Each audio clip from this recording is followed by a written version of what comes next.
વરસાદે જુલાઈમાં તો જમાવટ કરી છે, પરંતુ ઓગસ્ટ મહિનામાં પણ સારો વરસાદ થવાના સંકેત છે, કારણ કે ફરી એક વરસાદી સિસ્ટમ છે તે સક્રિય થઈ રહી છે અને તેના કારણે જ બીજી, ત્રીજી અને ચોથી ઓગસ્ટના હવામાન વિભાગ દ્વારા પણ ભારેથી અતિભારે વરસાદની આગાહી છે તે કરવામાં આવી છે। દક્ષિણ ગુજરાત, સૌરાષ્ટ્ર સહિતના અનેક વિસ્તારોમાં ભારેથી અતિભારે વરસાદ થવાની શક્યતાઓ છે। ત્યારે અમદાવાદમાં પણ સારા વરસાદની રાહ જોઈ રહ્યા છે, કારણ કે જુલાઈ મહિનામાં પણ જો કે અમદાવાદ જિલ્લામાં ખૂબ ઓછો વરસાદ થયો છે, પરંતુ ઓગસ્ટ મહિનામાં સારો વરસાદ થાય તેની રાહ જોઈ રહ્યા છે। અત્યારે પણ વહેલી સવારથી કાળા ડિબાંગ વાદળો છે તે અમદાવાદ શહેરમાં જોવા મળી રહ્યા છે, પરંતુ અત્યારે બપોર થતાની સાથે જ વરસાદી ઝાપટા છે અલગ અલગ વિસ્તારમાં થયા છે અને ઠંડક પણ પ્રસરી છે। જોકે વરસાદે વિરામ લેતાની સાથે જ અમદાવાદ શહેરમાં ઉકળાટનું પ્રમાણ છે તે વધી ગયું હતું, પરંતુ જે રીતે અત્યારે વરસાદી માહોલ છવાયો છે, વરસાદ થઈ રહ્યો છે, તેના કારણે વાતાવરણમાં ઠંડક પ્રસરી છે। પરંતુ 2 થી 4 જે ઓગસ્ટ છે તેને વચ્ચે ગુજરાતના અલગ અલગ વિસ્તારોમાં ભારેથી અતિભારે વરસાદ છે થશે।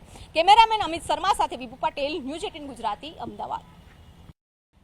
વરસાદે જુલાઈમાં તો જમાવટ કરી છે, પરંતુ ઓગસ્ટ મહિનામાં પણ સારો વરસાદ થવાના સંકેત છે, કારણ કે ફરી એક વરસાદી સિસ્ટમ છે તે સક્રિય થઈ રહી છે અને તેના કારણે જ બીજી, ત્રીજી અને ચોથી ઓગસ્ટના હવામાન વિભાગ દ્વારા પણ ભારેથી અતિભારે વરસાદની આગાહી છે તે કરવામાં આવી છે। દક્ષિણ ગુજરાત, સૌરાષ્ટ્ર સહિતના અનેક વિસ્તારોમાં ભારેથી અતિભારે વરસાદ થવાની શક્યતાઓ છે। ત્યારે અમદાવાદમાં પણ સારા વરસાદની રાહ જોઈ રહ્યા છે, કારણ કે જુલાઈ મહિનામાં પણ જો કે અમદાવાદ જિલ્લામાં ખૂબ ઓછો વરસાદ થયો છે, પરંતુ ઓગસ્ટ મહિનામાં સારો વરસાદ થાય તેની રાહ જોઈ રહ્યા છે। અત્યારે પણ વહેલી સવારથી કાળા ડિબાંગ વાદળો છે તે અમદાવાદ શહેરમાં જોવા મળી રહ્યા છે, પરંતુ અત્યારે બપોર થતાની સાથે જ વરસાદી ઝાપટા છે અલગ અલગ વિસ્તારમાં થયા છે અને ઠંડક પણ પ્રસરી છે। જોકે વરસાદે વિરામ લેતાની સાથે જ અમદાવાદ શહેરમાં ઉકળાટનું પ્રમાણ છે તે વધી ગયું હતું, પરંતુ જે રીતે અત્યારે વરસાદી માહોલ છવાયો છે, વરસાદ થઈ રહ્યો છે, તેના કારણે વાતાવરણમાં ઠંડક પ્રસરી છે। પરંતુ 2 થી 4 જે ઓગસ્ટ છે તેને વચ્ચે ગુજરાતના અલગ અલગ વિસ્તારોમાં ભારેથી અતિભારે વરસાદ છે થશે।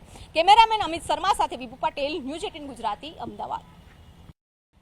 વરસાદે જુલાઈમાં તો જમાવટ કરી છે, પરંતુ ઓગસ્ટ મહિનામાં પણ સારો વરસાદ થવાના સંકેત છે, કારણ કે ફરી એક વરસાદી સિસ્ટમ છે તે સક્રિય થઈ રહી છે અને તેના કારણે જ બીજી, ત્રીજી અને ચોથી ઓગસ્ટના હવામાન વિભાગ દ્વારા પણ ભારેથી અતિભારે વરસાદની આગાહી છે તે કરવામાં આવી છે। દક્ષિણ ગુજરાત, સૌરાષ્ટ્ર સહિતના અનેક વિસ્તારોમાં ભારેથી અતિભારે વરસાદ થવાની શક્યતાઓ છે। ત્યારે અમદાવાદમાં પણ સારા વરસાદની રાહ જોઈ રહ્યા છે, કારણ કે જુલાઈ મહિનામાં પણ જો કે અમદાવાદ જિલ્લામાં ખૂબ ઓછો વરસાદ થયો છે, પરંતુ ઓગસ્ટ મહિનામાં સારો વરસાદ થાય તેની રાહ જોઈ રહ્યા છે। અત્યારે પણ વહેલી સવારથી કાળા ડિબાંગ વાદળો છે તે અમદાવાદ શહેરમાં જોવા મળી રહ્યા છે, પરંતુ અત્યારે બપોર થતાની સાથે જ વરસાદી ઝાપટા છે અલગ અલગ વિસ્તારમાં થયા છે અને ઠંડક પણ પ્રસરી છે। જોકે વરસાદે વિરામ લેતાની સાથે જ અમદાવાદ શહેરમાં ઉકળાટનું પ્રમાણ છે તે વધી ગયું હતું, પરંતુ જે રીતે અત્યારે વરસાદી માહોલ છવાયો છે, વરસાદ થઈ રહ્યો છે, તેના કારણે વાતાવરણમાં ઠંડક પ્રસરી છે। પરંતુ 2 થી 4 જે ઓગસ્ટ છે તેને વચ્ચે ગુજરાતના અલગ અલગ વિસ્તારોમાં ભારેથી અતિભારે વરસાદ છે થશે। કેમેરામેન અમિત શર્મા સાથે વિપુ પટેલ, ન્યૂઝ 18 ગુજરાતી, અમદાવાદ।